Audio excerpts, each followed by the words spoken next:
If we want to go to heaven, we need a total transformation. We need it as individuals and we need it as a church. And the time has come to speak about these things, because we are told that the straight testimony will cause the shaking.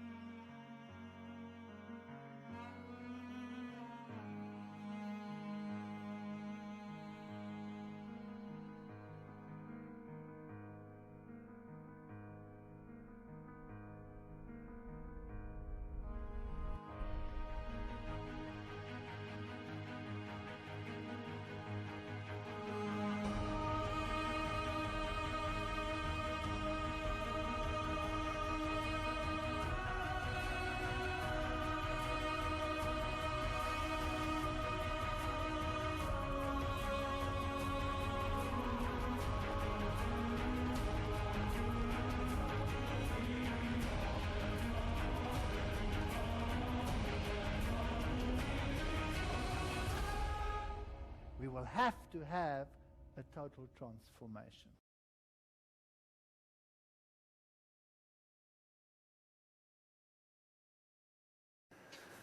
We are going to continue with the typologies.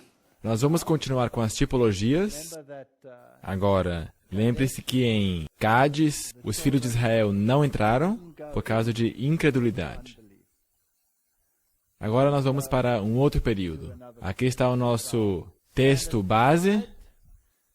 E não sede conformados com este mundo, mas sede transformados pela renovação do vosso entendimento, para que experimenteis qual seja a boa, agradável e perfeita vontade de Deus. Todas essas histórias bíblicas têm a ver conosco e precisamos aprender lições delas. Ellen G. White, não vos enganeis, muitos se afastarão da fé. É uma realidade triste. Não podemos mudá-la. Dando ouvidos a espíritos sedutores e doutrinas de demônios. Temos agora perante nós o alfa desse perigo. No tempo de Kellogg, que ela estava falando aqui. O ômega será de natureza mais assustadora. Portanto, a igreja teve o seu alfa e a igreja terá o seu ômega. Isso é profético. Por que todos nós nos desanimamos e capitulamos quando vemos ômega em todo lugar ao nosso redor e queremos abandonar a igreja? O ômega tem que acontecer.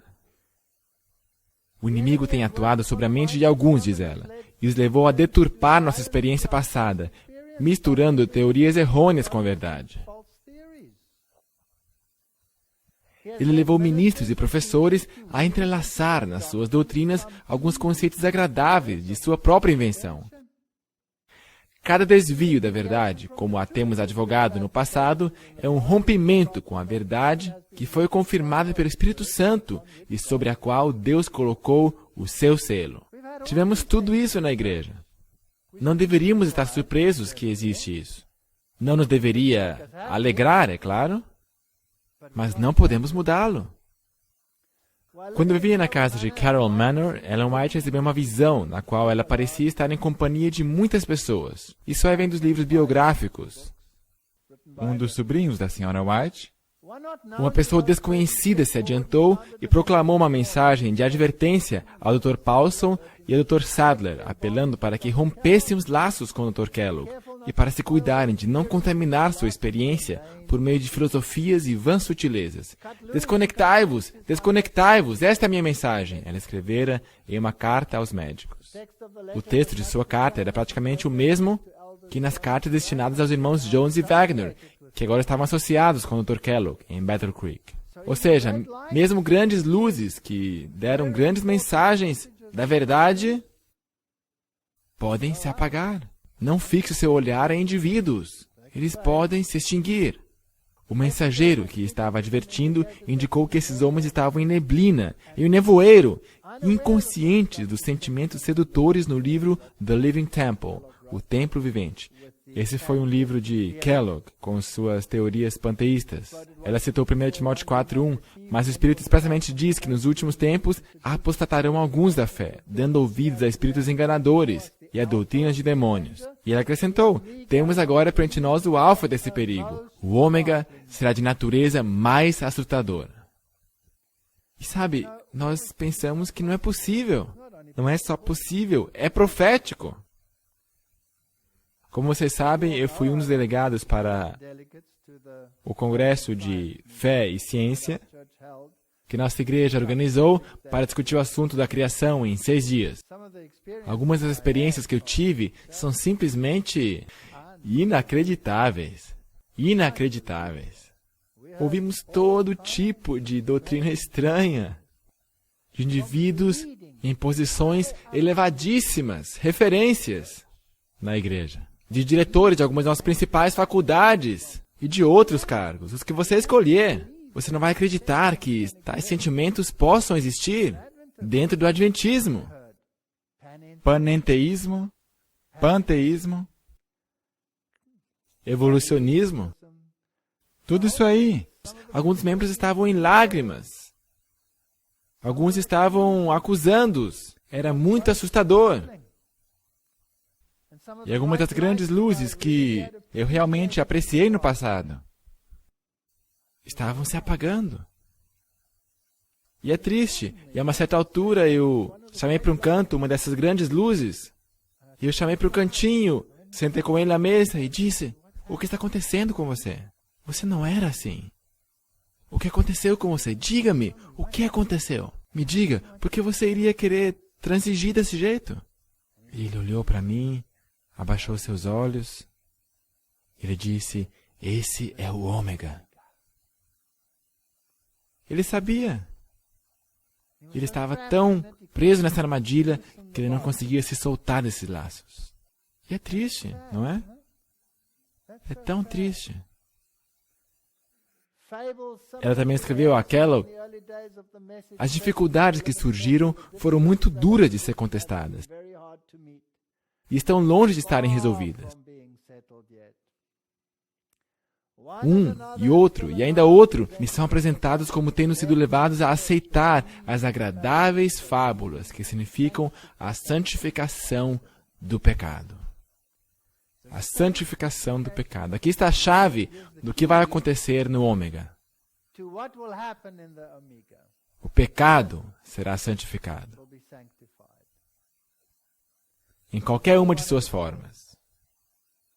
O livro The Living Temple contém o alfa de uma série de heresias. Essas heresias são similares àquelas que encontrei em meus primeiros trabalhos, em conexão com a causa em Maine, etc. Eu lhes dei uma mensagem similar àquela mensagem que tenho dado pelos últimos 2 meses.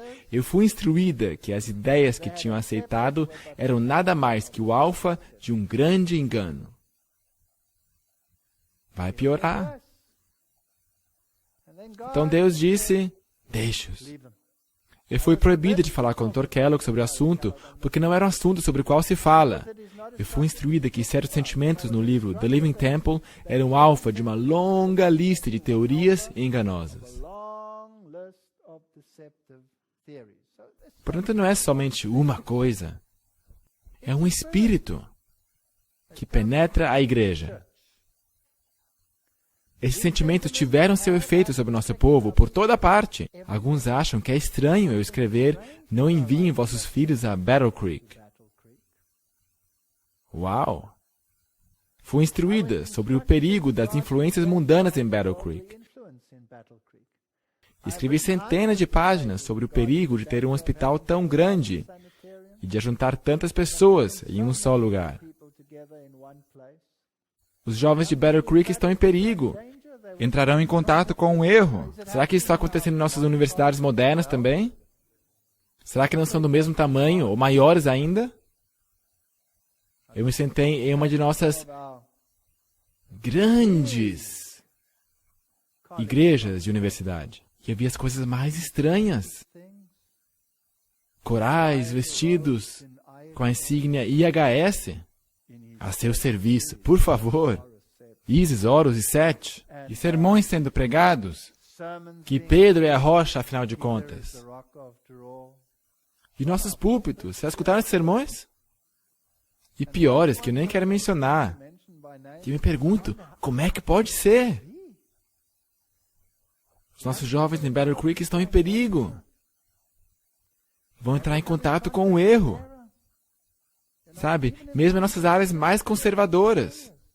Eu mesmo lecionei em uma de nossas universidades sobre o assunto de fé e ciência por anos. E por causa de compromissos e outros compromissos, eu não pude mais lecionar esse curso. E no ano que vem, eles ensinaram evolução lá. E os próprios estudantes não conseguiam crer no que estava acontecendo.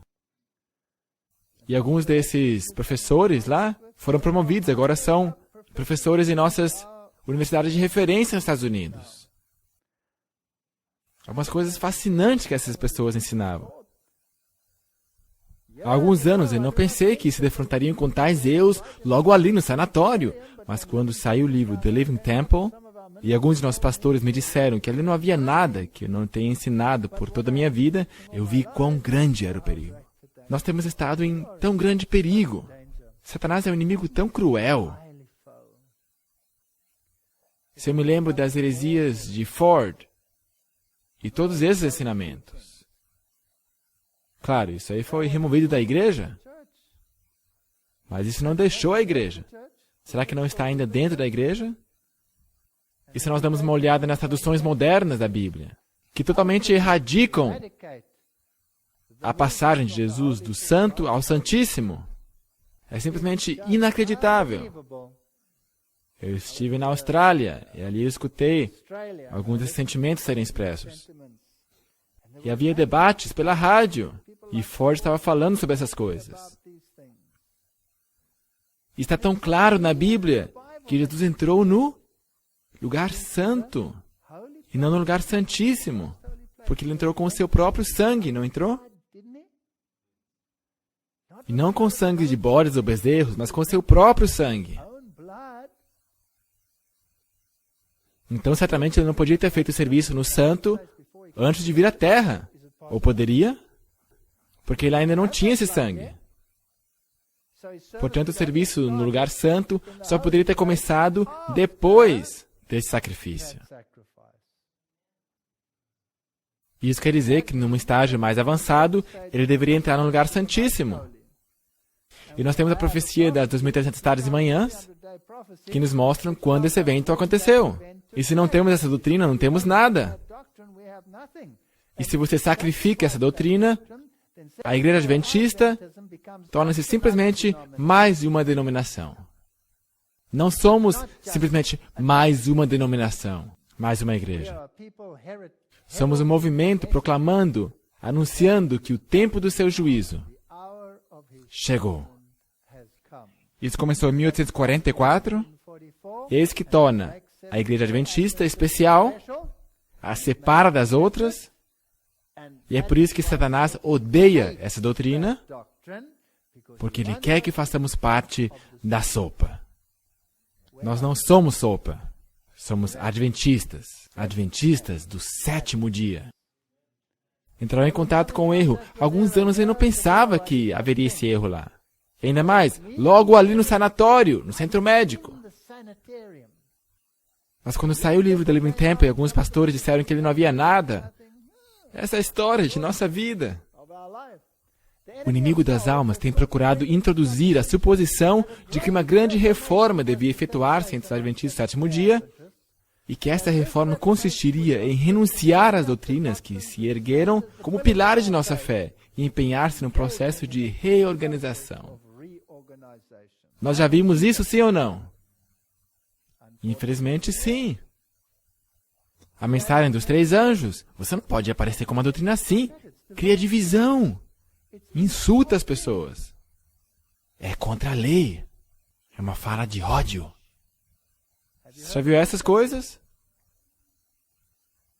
Se tal reforma se efetuasse, qual seria o resultado? Seriam rejeitados os princípios da verdade, que Deus, em sua sabedoria, concedeu à igreja remanescente. Uau! Nossa religião seria alterada. Os princípios fundamentais que têm sustido a obra nesses últimos 50 anos seriam tidos na conta de erros. Isso não é só eu como oposição, isso é realidade. E não importa aonde você vá. Como a história desse comunista que eu contei na vez passada. Deus juntou uma congregação de 25 pessoas que ainda criam no que esta velhinha dizia. No meio daquele ambiente. Você pode crer nisso? Que senso de humor ele tem. Estabelecer-se-ia uma nova organização. Escrever-se-ia um livro de ordem diferente.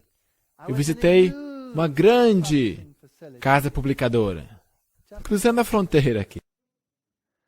Eu entrei lá falando, uau, agora eu vou achar alguns livros interessantes. Era tudo muito colorido. Não como no passado. Antigamente era, sabe, uma cor. Não, agora não mais. Muito colorido. E todos esses livros estavam ali. Eu fui lá falar com a moça e disse, com licença, aonde estão os livros do Espírito de Profecia? Eu disse, logo ali atrás daquelas prateleiras ali. Eu falei, obrigado. Eu fui lá e havia alguns. Só alguns. Agora, existem muitos livros, não é verdade? Muitos livros. E eu olhei para eles e os contrastei com aquela enorme quantidade de livros. E pensei, eu não vou deixar isso quieto. Eu vou ser uma irritação. Quer dizer, isso faz parte da minha natureza. Eu vou ser uma irritação aqui também. E eu fui lá e perguntei, aonde está o gerente desse estabelecimento aqui? E ela me levou ao seu escritório. E falei, oi, eu sou da África do Sul. Eu percebi uma coisa muito interessante nas suas prateleiras. Você não quer vir comigo e dar uma olhada ali também? E ele veio comigo e nós andamos até lá ao fundo. E eu disse, olha aqui. Ele disse, sim, o que é que tem? Essas aqui são as folhas de outono. Mas por que estão escondidas aqui atrás? Eu pensei que essas eram as folhas de outono e não aquelas coloridas lá. Será que você não colocou suas prateleiras na ordem invertida? Ah, ele ficou muito desgostoso comigo. Não preciso mencionar isso. Esse fanático da África do Sul. Eu fiz o mesmo numa de nossas universidades ali na Europa. Estavam tão orgulhosos de sua biblioteca. E tinham todos esses livros maravilhosos. Todos eles. E todos os seus teólogos. Eu mencionei os seus teólogos pelo seu nome. Eu disse, sabe, Jesus eu conheço. Paulo eu conheço. Ellen White eu conheço.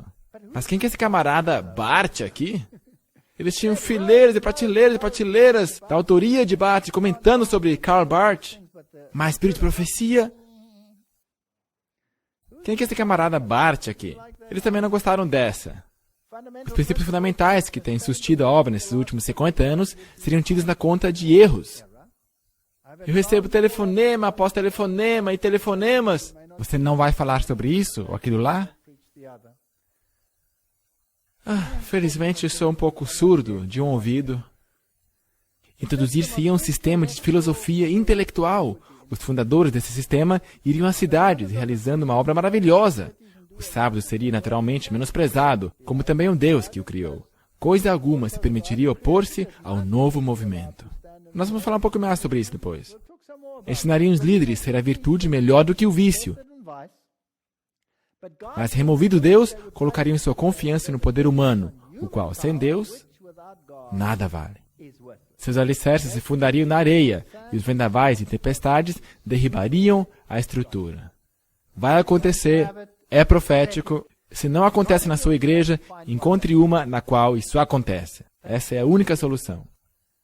Quem tem autoridade para iniciar semelhante movimento? Possuímos a Bíblia. Temos nossa experiência como o atestado da milagrosa operação do Espírito Santo. Temos uma verdade que não admite contemporização alguma. É só certo ou errado. Não devemos repudiar tudo que não esteja em harmonia com essa verdade. É o nosso dever. Mas você não vai ser muito popular. Não se trata de um concurso de popularidade. Alguns me dizem, sabe, cristianismo é uma muleta. Eu digo não. Cristianismo não é para cissis. Uma alusão a um filme de uma mocinha na Áustria. Hesitei quanto ao envio daquilo que o Espírito do Senhor me impeliu a escrever.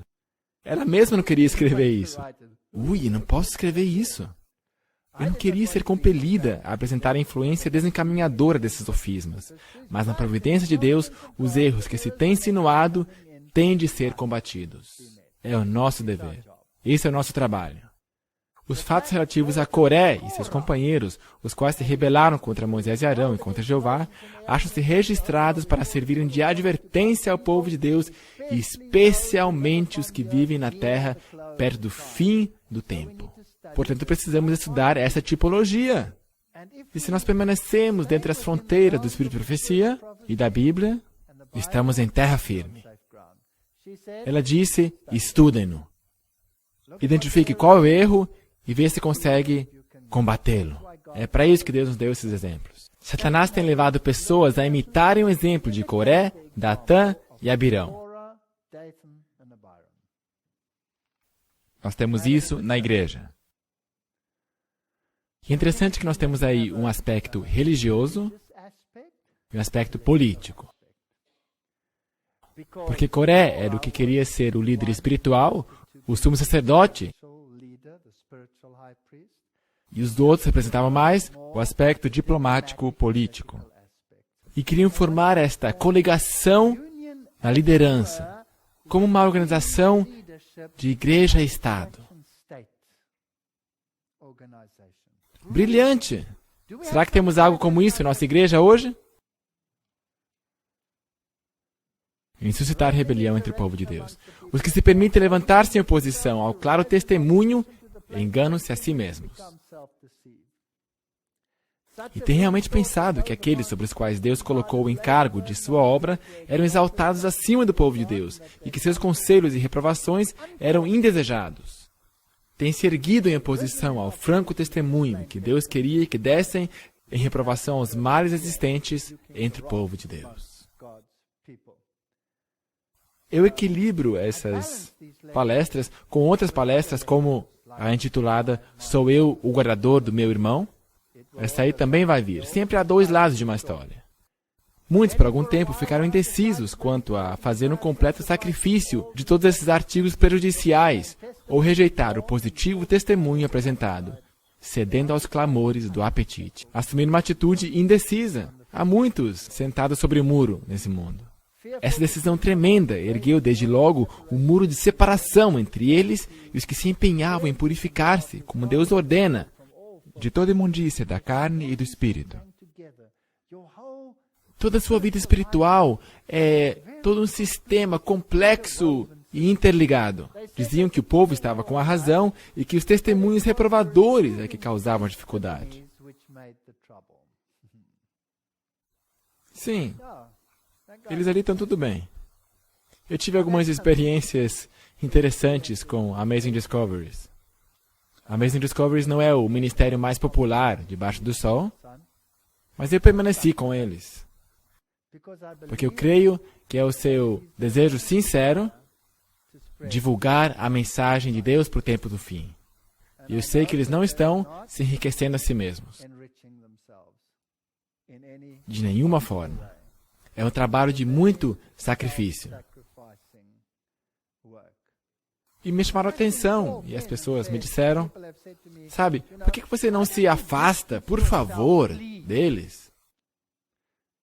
Porque o problema não é com você, o problema é com eles. E depois, essas mesmas pessoas recebem ligações, por que você não se afasta deles, sabe? Porque o problema não é com vocês, é com ele. Saindo da mesma boca. Não é fascinante isso? Portanto, a reprovação do pecado não é bem-vinda em nenhuma época. Agora, eu não tenho mencionado nomes. Eu mencionei algum nome? Não. Eu posso ter mencionado áreas, ou áreas geográficas específicas até. Mas eu não tenho mencionado nomes. Esse não é meu trabalho. Eu não quero denegrir ninguém. Mas se trata do princípio. É disso que estamos falando. E quando os rebeldes desenrolam sua bandeira, todos os desafetos acorrem ao redor do estandarte, e todos os defeituosos espirituais, os coxos, os mancos e os cegos, unem sua influência para espalhar e semear a discórdia. É tão contagioso, e é tão difícil lutar contra isso. E você realmente tem que chorar entre o pórtico e o altar. A senhora White continua: cada progresso dos servos de Deus nas linhas de frente da obra tem sido observado com suspeita por aqueles que tinham um espírito de insurreição. E todas suas ações foram mal interpretadas pelos críticos, até que almas honestas foram puxadas para dentro da armadilha por falta de conhecimento correto. Se alguém não se articula, estamos perdidos. Sabe, eu me pergunto às vezes, será que eu deixei tudo lá fora? Eu abandonei meu emprego na universidade. Deus me deu de volta esse cargo, mas naquela época eu deixei, por amor a esta verdade. Eu perdi a família, eles me rejeitaram, não vieram à minha casa por 23 anos. Abandonei meus velhos amigos, por nada. Será que eu comprei a verdade só para depois vendê-la outra vez dentro da igreja? Não faz sentido. Por que eu iria deixá-la lá fora e depois me apegar ao erro de novo dentro da igreja? Eu não vou fazer isso. Pela graça de Deus, pelo menos, eu não vou fazê-lo. Ela continua: é tão difícil desfazer o engano em alguns dos que se deixaram ser guiados à rebelião, como foi difícil convencer os rebeldes israelitas que estavam errados e que Moisés e Arão estavam corretos. Vai ser difícil. Mesmo depois de Deus, de forma miraculosa, ter causado a terra a engolir Coré, Datã e Abirão, os líderes da rebelião, o povo ainda achava que Moisés e Arão estavam errados. Eles definitivamente foram enganados por si mesmos. E que eles eram responsáveis, que esses santos homens tinham morrido. Os hebreus não foram curados de sua rebelião até que 14.700 do povo que se uniram aos rebeldes foram mortos. E depois de tudo isso, Deus, em sua misericórdia, condescendeu em fazer um notável milagre na vara de Arão para firmar seu pensamento para sempre sobre o assunto do sacerdócio.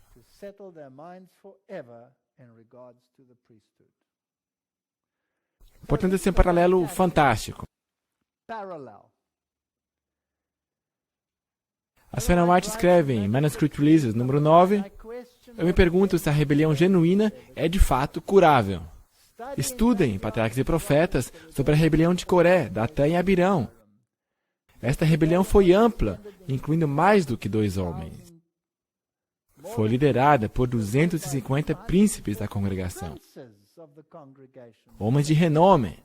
Portanto, podemos esperar que aconteça alguma coisa parecida no final dos tempos, com homens de renome? Chame a rebelião pelo seu próprio nome e a apostasia pelo seu próprio nome. E então considere que a experiência do antigo povo de Deus, com todos os seus traços objetáveis, foi fielmente arquivada para entrar na história. Essas coisas foram escritas para aviso nosso, para quem já é chegado o fim do mundo. E se homens e mulheres que têm conhecimento da verdade estão tão separados do seu grande líder, que escolherão o grande líder da apostasia, chamando de Cristo justiça nossa, é porque não penetraram sua pá fundo nas minas da verdade. Não conseguem distinguir o metal precioso do cascalho comum. Qual que é o nosso texto principal? Transformai-vos para que possais provar qual é a sua vontade. Não é assim? Portanto, nós precisamos dessa transformação. A nossa igreja precisa dessa transformação. E a precisa já. Portanto, eu me pergunto se a rebelião genuína é de fato curável. Deuteronômio 1:45. Vocês voltaram e choraram perante o Senhor, mas Ele não viu o seu clamor, nem lhes deu atenção. Então vocês ficaram em Cádiz, onde permaneceram por muito tempo, de acordo com o tempo que permaneceram ali. Poderiam ter entrado, certo? Estavam às bordas de Canaã. Poderiam ter entrado. 1 Samuel 8:7. Atenda tudo que esse povo está lhe pedindo. Não foi você que rejeitaram, foi a mim que rejeitaram como rei, para que não reinasse sobre ele. Eles queriam que esses líderes os guiassem de volta ao Egito. Todavia o povo recusou-se a ouvir a Samuel e disse: não, queremos ter um rei. Uau! As pessoas sempre me perguntam qual que é a melhor forma de governo. E sem hesitação eu respondo: teocracia. Democracia é uma mentira, é o reinado da maioria, e a maioria sempre está errada. Não é verdade? Sim. Queremos um rei. Rejeitaram o espírito de profecia. Escolheram uma nova liderança, baixas pessoas de Coré, Datã e Abirão, e 250 príncipes de Israel. E esse movimento causou a destruição de 14.700 seguidores. Esse é só um número pequeno, tipológico. Eu me pergunto qual será o número antitípico. Porque nunca falei a vossos pais, no dia em que vos tirei da terra do Egito, nem lhes ordenei coisa alguma, acerca de holocaustos ou sacrifícios. Deles, entretanto, esta ordem: obedeçam-me, e eu serei o seu Deus, e vocês serão meu povo. Vocês andarão em todo o caminho que eu lhes ordenar, para que tudo lhes vá bem. Agora, eu tenho lutado com esse pensamento. E quando eu me tornei cristão pela primeira vez, como eu já contei, eu me perguntava, por que é que Deus espera essa obediência total de nós? Até que caia a ficha de que isso é a melhor coisa do mundo, para você. Não que ele seja um tirano, mas porque ele nos arquitetou. Ele sabe o que é o melhor para nós. E se você fizer o que ele diz, você será abençoado. É maravilhoso. Se você o faz porque você tem que fazê-lo, bom, já é o início, mas é patético. Mas se você faz isso porque realmente quer, porque é a melhor coisa que poderia acontecer com você, então já é metade do caminho andado. E eu lhes dei essa ordem: obedeçam a minha voz, eu serei o seu Deus, e vocês serão o meu povo. Mas eles não me ouviram, nem me deram atenção. Antes seguiram o raciocínio rebelde de seus próprios corações maus. Andaram para trás e não para frente. Então o espírito de Laodiceia se desenvolve aqui. Todavia, poucos ficam armados ou atônitos com sua falta de poder espiritual. Desde a época do encontro de Minneapolis, diz ela, tenho visto o estado laodiceano da igreja como nunca antes. Portanto, aqui temos essa experiência de Cádiz, e a partir dessa experiência de Cádiz, nós temos qual resultado? Uma rebelião. A igreja adventista passou por uma experiência de Cádiz em 1888, e depois disso, uma rebelião. Estamos fazendo exatamente a mesma coisa. Houve a reprovação de Deus contra os que se sentiam tão satisfeitos e que não conheciam sua pobreza espiritual. Jesus lhes fala a mesma coisa que disse a mulher de Samaria. Se tu conheceras o dom de Deus, e quem é o que te diz, dá-me de beber, tu lhe pedirias e ele te daria a água viva. A nossa igreja precisa disso. Como os judeus, muitos fecharam seus olhos para que não vejam. Mas há um grande perigo agora em fechar os olhos para a luz e em se afastar de Cristo, não sentindo a necessidade de nada. Como nos tempos em que ele estava nessa terra, os que resistem à mensagem de Deus por seus humildes servos pensam estar em divergência com o irmão White, por suas ideias não se harmonizarem com as deles. Mas esta discrepância não se atribui à irmã White, mas ao Senhor, que lhe deu esta incumbência. Esse provavelmente é o maior problema na igreja. E como eles tentaram burlar isso? Mesmo aqueles que dizem crer nisso. Isso não cabe na minha cabeça. Ela provavelmente foi influenciada pelas notas marginais da King James, para que dissesse o que disse. Ups. Eu levanto a minha mão e pergunto, por o que mais ela foi influenciada para dizer o que ela disse? A peregrinação pelo deserto não foi simplesmente ordenada como um juízo sobre os rebeldes e murmuradores, mas servia à geração que crescia como disciplina preparatória à sua entrada na terra prometida. Moisés declarou-lhes, como um homem castiga seu filho, assim te castiga o Senhor teu Deus. Portanto, você vai ter que passar por tudo isso, a experiência da fome, a experiência do maná, e nós temos que passar pelo mesmo. O que é que nos vai sustentar nesta crise? O maná. Nós temos que comê-lo, nós temos que internalizá-lo, nós temos que viver em harmonia com ele e temos que parar de murmurar. Achou-os na terra deserta, em um ermo solitário, cheio de uivos. Trouxe-os ao redor. Instruiu-o, guardou-o, como a menina do seu olho. Esse povo rebelde Sabe o que é fascinante? Aqui eles se rebelaram, todos eles têm que voltar. Por que Caleb, Josué, Arão, Moisés, Miriam não puderam entrar na Terra Prometida? Será que eles tinham feito alguma coisa errada nesse ponto? Não. Tiveram que voltar. E ir com esse povo murmurador, faladeiro, lamentador. Portanto, os Arãos, os Moiséses, todos esses, hoje, têm que simplesmente retroceder e conviver com esse povo murmurador, faladeiro, lamentador. Agora, vamos dar uma olhada na doutrina desse Coré. Isso é fascinante. Número 16, verso 1. Corá, filho de Izar, neto de Coate, bisneto de Levi, reuniu Datã e Abirão, filhos de Eliabe e On, filho de Pelete, todos da tribo de Ruben.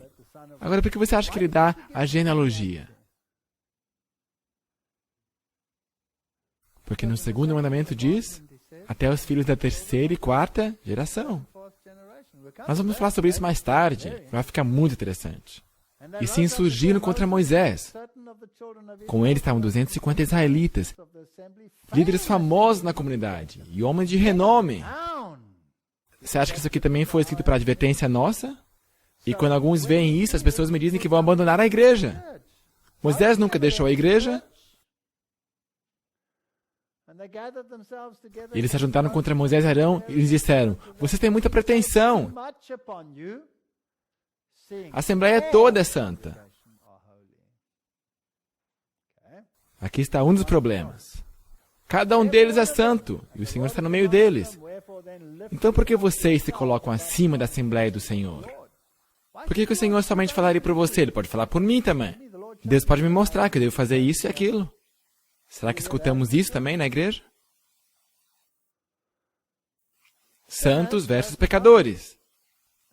Patriarcas e profetas. E assim Coré e seus companheiros obtiveram a atenção e conseguiram o apoio do povo. A notícia de que as murmurações do povo acarretaram sobre eles a ira de Deus declarou-se ser um engano. Disseram que a congregação não estava em falta, visto que não desejavam nada mais do que os seus direitos. Esse é o espírito de hoje. Esse é o espírito de hoje. Mas que Moisés era um governador déspota, que ele reprovara o povo como pecadores, sendo eles um povo santo, estando o Senhor entre eles. E nós temos a mesma atitude hoje. O Senhor não se importa sobre o que você veste, ou o que você come, ou o que você faz. Isto é legalismo. Isso é patético. Tudo que você tem que fazer é amá-lo. E Ele vai te aceitar do jeito que você é. E vai estar tudo bem. E a forma como nós conseguimos membros para a igreja não é com a verdade ou com a pregação. Não, nós temos clubes do café, temos música, isso, aquilo lá, e o Senhor vai aceitá-lo como sua melhor forma de adoração. Será que temos isso hoje? Claro. Coré passou em vista a história de suas viagens através do deserto, onde haviam sido levados a situações angustiosas, e muitos pereceram por causa de sua murmuração e desobediência. Seus ouvintes julgaram ver claramente que suas dificuldades poderiam ter sido evitadas se Moisés tivesse adotado um procedimento diferente. Agora essa Ellen White, uau! Raciocínio do século XIX, onde já se viu querer impor isso sobre nós. Uma madame velhinha, firim-fim-fim. Só um momento, ela não era uma madame velhinha? Ela tinha 17 anos de idade quando se tornou uma profetisa. Isso é uma criança. É uma criança. Concluindo que todos os seus fracassos eram atribuíveis a ele. E sua exclusão de Canaã foi em consequência da má administração de Moisés e Arão. Bem, a igreja adventista decidiu que não conseguia mais aguentar a sua presença e a enviaram para a Austrália. Lembram? Se Coré fosse seu dirigente e os animasse, ocupando-se com suas boas ações, em vez de lhe reprovar os pecados, aí sim, foram lisonjeados por Coré. E o seu grupo, a ponto de chegarem a crer que eram realmente um povo muito bom. E esta é a nossa teologia moderna. Este é o estilo de pregação que nós temos hoje em dia? Nunca, de jeito nenhum, fale alguma coisa que cause turbulências nas águas. Sejamos doces, gentios, nós somos todos gente boa. Vai lá e faça suas boas obras e prove para todos que vocês são gente fina. E assim, milhares virão à igreja. Eu estive num país muito nórdico, na Europa. E a liderança me chamou e me disseram, por favor, não pregue tudo que você quer pregar. Sabemos que você vai querer pregar, que você está organizando uma campanha, mas por favor, não faça isso desse jeito aqui. Nós temos relações excelentes com todas as igrejas e não queremos destruir essas relações. E queremos que você fale com o nosso presidente sobre esse assunto. Então a gente foi lá e falou com ele. Ele me disse, você não vai fazer isso. Eu disse, bem, me dê uma boa razão. Porque eu não deveria chamar a espada de espada, chamar o papado de anticristo e coisas tão cruéis como isso. Ele disse que tinha todas essas boas relações e que por anos, e por alguma coisa como, não me lembro direito, mas acho que era 18 anos. E havia representantes de outras áreas que os tinham advertido. Histórias interessantes. Então, ele tinha todas essas boas relações com sacerdotes e com esse, com aquele pastor. E eles intercambiavam os seus púlpitos. Estavam tendo ótimos momentos juntos. Por 18 anos. E eu disse, isso é maravilhoso. Quantos deles tornaram adventistas? Ele disse, não, nenhum deles. Então eu disse, bem, então sua forma de evangelismo não funciona muito bem. Poderia, por favor, permitir que eu fizesse no meu estilo? Isso foi um drama. Então, mesmo aqueles que apoiavam a mensagem disseram, por favor, você poderia, por favor, não falar nada sobre os lácteos? Porque todo o nosso país se apega aos lácteos. Eu disse, sim, é por isso que eles estão tão doentes. Talvez eles precisem de ajuda. Que pesadelo. Que pesadelo. Lisonjearam o povo. Isso, lisonjeie-os e diga-lhes que todos são santos. Como é que você quer que as pessoas mudem se você não lhes explica o porquê dessa mudança? Certo? Ontem nós tivemos um grupinho aqui. Eu, aliás, aprecio a coragem das pessoas que vieram aqui ontem em frente, depois do culto. Quantos de vocês daqui à frente ontem eram católicos romanos? Não havia 2? 2. Bem, havia 4, então era metade, certo?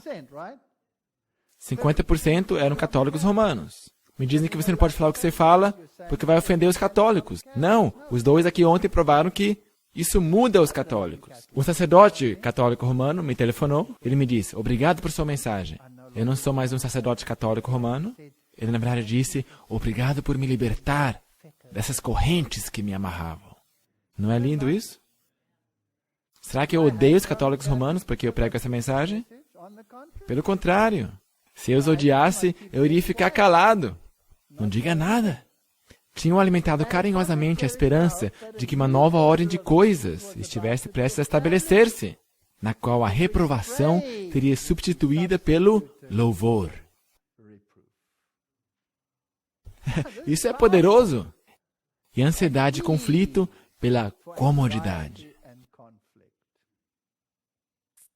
Gente, consigo enxergar a minha igreja descrita aí. Os homens que pereceram haviam proferido palavras lisonjeiras. Eles eram tão bondosos. E tão gente fina. Gente tão boa, sabe? Às vezes essa doçura pode ser o caminho para o inferno. E o povo concluiu que Coré e seus companheiros deviam ter sido bons homens. E que Moisés, por algum meio, fora a causa de sua destruição. Tão grande era o seu auto-engano.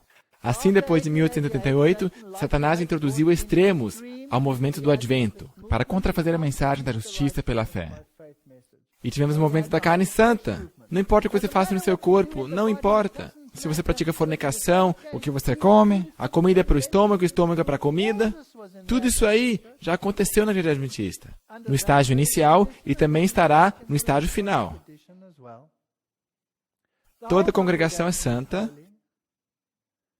Panteísmo era o alfa da apostasia. Panteísmo será a apostasia final. Se eu prego evolução em qualquer uma de nossas universidades, ou se a igreja prega evolução em qualquer uma de suas instituições, universidades, é panteísmo. Porque você está progredindo à perfeição. Vocês concordam? Uau! Vários movimentos dissidentes se desencadearam. Muitos deles alegando que a igreja se tornara Babilônia.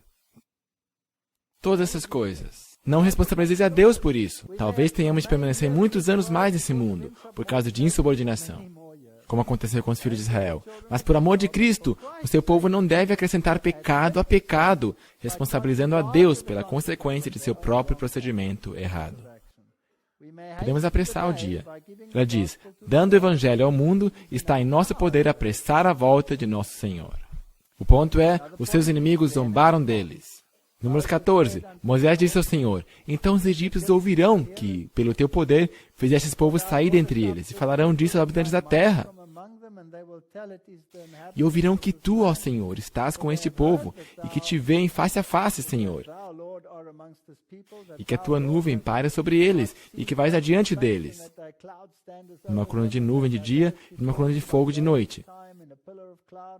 Agora, se exterminares esse povo como se fosse uma só pessoa, as nações que ouvirem falar do que fizeste dirão, o Senhor não conseguiu levar esse povo à terra, que lhes prometeu em juramento, por isso os matou no deserto.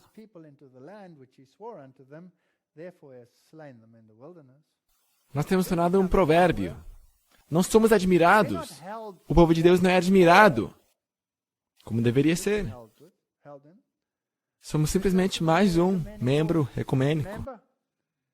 Nações gentílicas tinham zombado do Senhor e de seu povo, porque os hebreus não puderam tomar posse de Canaã, como era sua expectativa, logo depois que saíram do Egito. Seus inimigos tinham triunfado, porque Israel vagueara tanto tempo no deserto, e zombeteiramente haviam declarado que o Deus dos hebreus não era capaz de levar a terra prometida.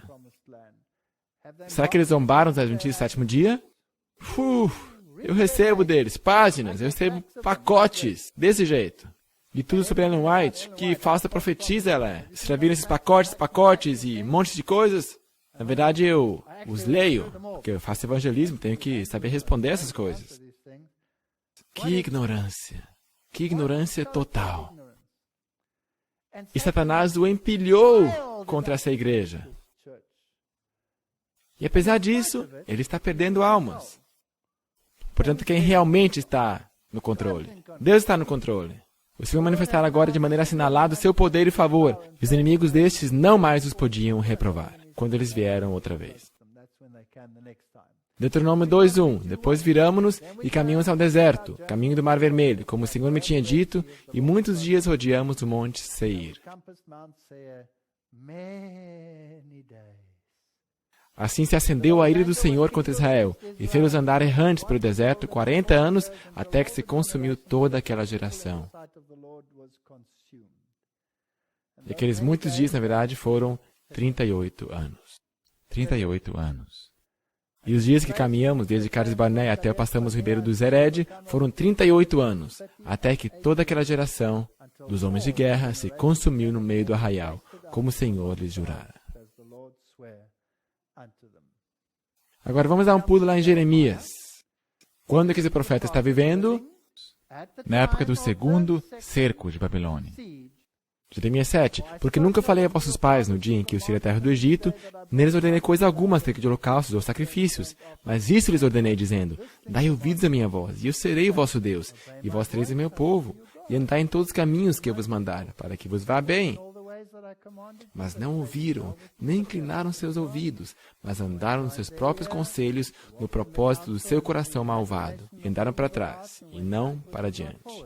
Portanto, até onde nós queremos retroceder? Queremos voltar até a escravidão egípcia? Ou de volta ao cativeiro babilônico? É até aí que queremos ir como igreja? A igreja deixou de seguir a Cristo, seu guia, e está constantemente retrocedendo rumo ao Egito. Todavia, poucos ficam alarmados ou atônitos com sua falta de poder espiritual. Dúvidas e mesmo descrença dos testemunhos do Espírito de Deus estão levedando nossas igrejas por toda parte. Satanás assim o deseja. Pastores que pregam o eu em lugar de Cristo. Esta é uma doutrina de Schuller. Será que temos isso em nossas igrejas hoje? Não, não, de jeito nenhum. Os testemunhos não são lidos e apreciados. Mas se eles são lidos, se diz que são bons para a homilética, mas não para a exegese. Ou nós o lemos em nosso culto familiar, mas eu não posso usá-los para ser explícito em alguns pontos. Luz tem sido derramada de sua palavra e dos testemunhos. Desculpa, mas luz de sua palavra? Será que isso soa como exegese? Isso me parece como exegese. O resultado aparece na falta de pureza, consagração e fervente fé entre nós. Me sinto mal quando relembro como que por longos anos as normas têm gradualmente se abaixado. Portanto, nossa solução é: eleve as normas outra vez. Jesus não veio para baixar as normas, ele veio para elevá-las. Deixe nós elevá-las também. Me foi mostrado que deveras poucos reconhecem a constante presença do vigia divino que declara: conheço tuas obras. Todas essas são virgens nécias, não têm consolo duradouro. Se queremos vitória, então teremos que vencer o mundo. Não reclamo as Escrituras uma obra mais pura e santa do que temos visto até agora? Deus requer daqueles que estão prontos a se deixarem reger pelo Espírito Santo que deem início a uma obra de inteira reforma.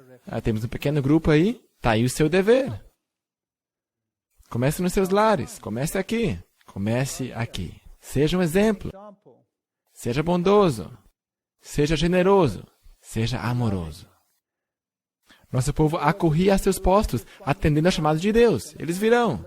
As pessoas vão começar a voltar. Durante esses anos, lembrava-se constantemente ao povo que se achavam sob a reprovação divina. Agora, eu queria sublinhar isso para vocês. Aqui havia um povo. Eles poderiam ter entrado, mas eles não entraram. Eles ainda estão aí. Será que isso somos nós hoje? Sim. Eles estavam baixo a reprovação divina. Será que nós estamos baixo a reprovação divina também? Sim ou não? Sim. Toda a nossa igreja está sob a reprovação divina. Isso é muito importante. Na rebelião em Cádiz, tinham rejeitado a Deus, e Deus, durante aquele tempo, os rejeitara. Mas eles ainda eram povo de Deus. O pilar da nuvem ainda estava lá em frente deles. Ainda era o povo de Deus. Visto que se haviam mostrado infiéis para com o seu concerto, não deveriam receber o sinal desse concerto, o rito da circuncisão. Eles não estavam sendo circuncidados. Durante todo esse período, não havia sido praticada a circuncisão. Você sabia disso? Nenhuma circuncisão. E a circuncisão é um símbolo da circuncisão do coração. Portanto, toda a nossa igreja não tem a circuncisão do coração, como igreja.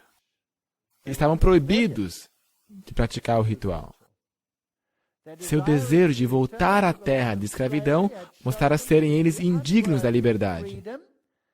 E a ordenança da Páscoa, instituída para comemorar o livramento do cativeiro, não deveria ser observada. Não tinha permissão para circuncidar e não tinha permissão de observar a Páscoa. A mesma coisa acontece conosco. A mesma coisa. Agora, quando que a reprovação divina foi removida? Isso é importante. Eu quero saber para onde que o tipo nos guia. Quero saber aonde estou na linha do tempo. Josué 5:7. Porém, em seu lugar, pôs a seus filhos. A estes, Josué circuncidou. Portanto, era um pouco antes de entrar em Canaã. Porquanto estavam incircuncisos, porque os não circuncidaram no caminho. E aconteceu que, acabando de circuncidar toda a nação, ficaram no seu lugar no arraial, até que sararam. Que tipologia linda aqui. E disse mais o Senhor a Josué: hoje retirei de sobre vós o opróbrio do Egito.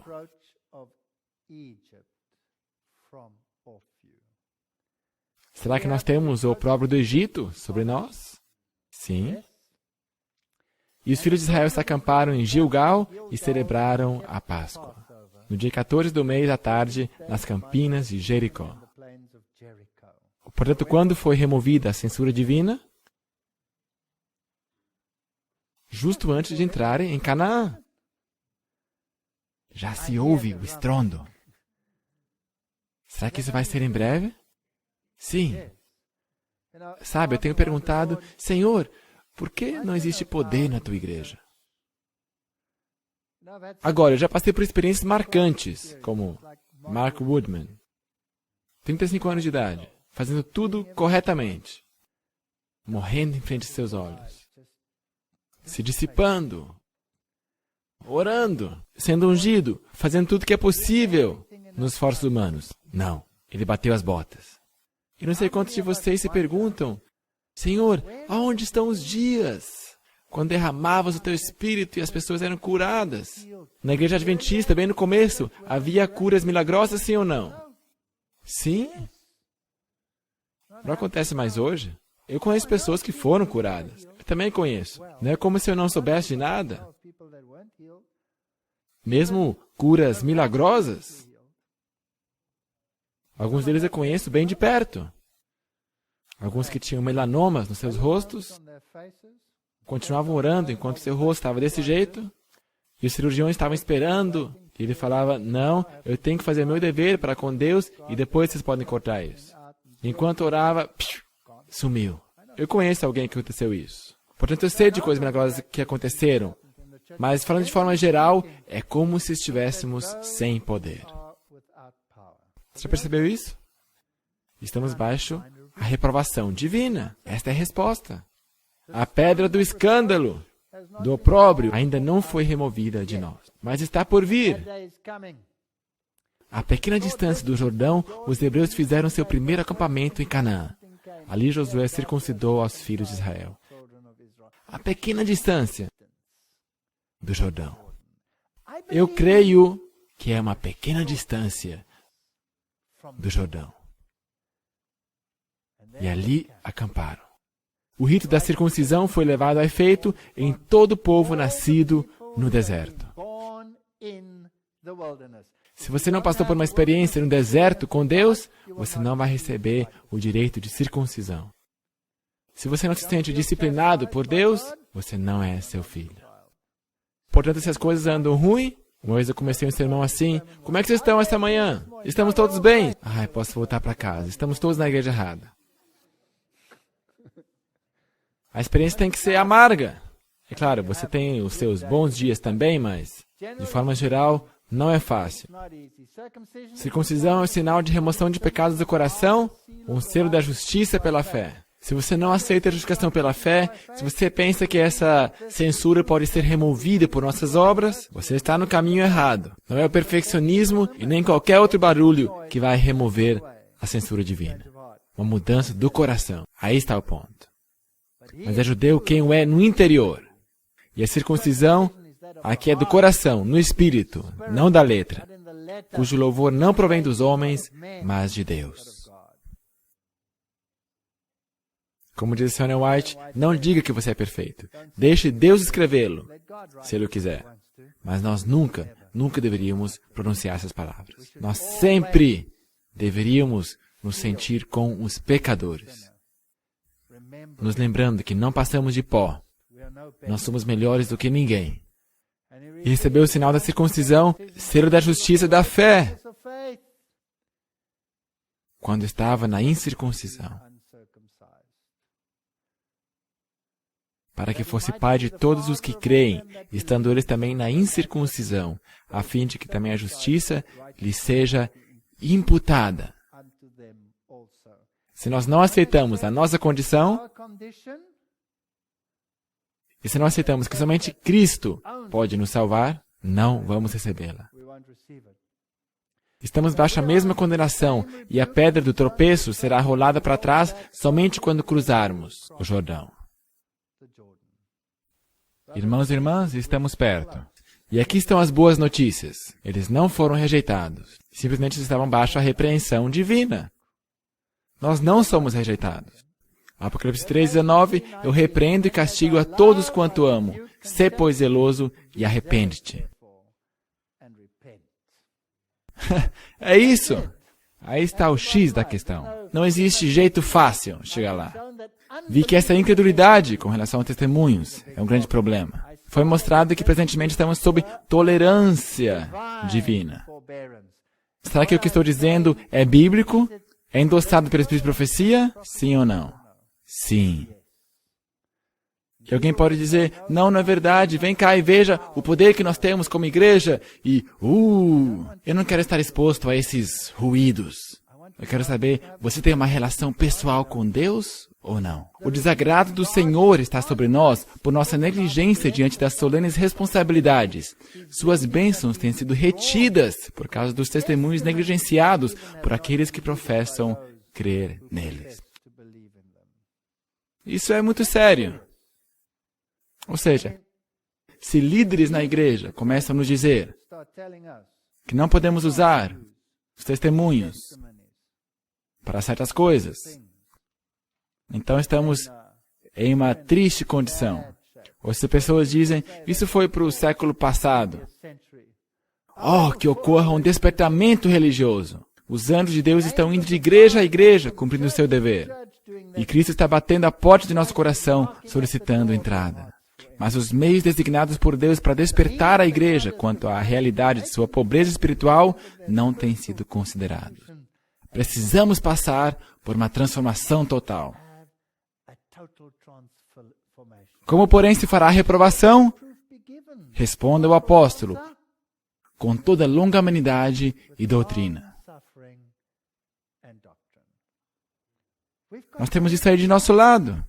Nós temos a doutrina, precisamos ser pacientes, bondosos, gentis, todas essas coisas. Os princípios devem ser, de maneira impressiva, apresentados àquele que necessita de repreensão, mas nunca se devem passar por alto, indiferentemente, os erros do povo de Deus. Nós temos instrução tão clara. Se nós somente a lêssemos, haverá homens e mulheres que desprezam a repreensão e cujos sentimentos sempre se insurgirão contra ela. Não é agradável que alguém nos mostre nossos erros. Sabe, se alguém te conhece bem e vem e lhe diz aonde você está errado, você pode se rebelar contra ele ou você pode dizer, obrigado por ser um bom amigo. Obrigado por me dizer como eu sou. Eu vou tentar melhorar. Claro, não é agradável que alguém nos mostre nossos erros. Em quase todo caso em que se faz necessária a reprovação, haverá alguns que deixarão de considerar que o Espírito do Senhor foi ofendido e sua causa injuriada. Não devemos ser policiais. Ellen White também diz que não é nosso dever dizer a outros exatamente quais são os seus pecados. Não é desse jeito que devemos fazê-lo. Nós não somos policiais. Toda essa simpatia não santificada coloca os simpatizantes onde são participantes da culpa do repreendido. Portanto, toda essa simpatia com Coré e rebelião e todas essas coisas, muitos que complacentemente ouvem as verdades da palavra de Deus estão mortos espiritualmente, embora professem estar vivos. As súplicas do Espírito de Deus, como divina melodia, as promessas de sua palavra, tão ricas e abundantes, suas ameaças contra a idolatria e desobediência, todas são impotentes para sensibilizar o mundano coração endurecido. Achou-os numa terra deserta e num ermo solitário cheio de uivos. Suportou seus costumes no deserto por espaço de 40 anos. Mesmo Caleb, Josué e Moisés foram divinamente guiados de volta ao deserto. Não começaram um novo movimento, não se isolaram. Também nós não devemos fazê-lo. Porque povo santo és ao Senhor teu Deus. Com ou sem reprovação divina. O Senhor teu Deus te escolheu para que fosse seu povo especial. O Senhor não tomou prazer em vós, nem vos escolheu, porque vossa multidão era mais do que a todos os outros povos. Ou o que quer que fosse, vocês eram poucos, mas era porque o Senhor vos amava. Isso é tão bonito. Eu repreendo e castigo a todos quantos amo. Sê, pois, zeloso, e arrepende-te. Amém.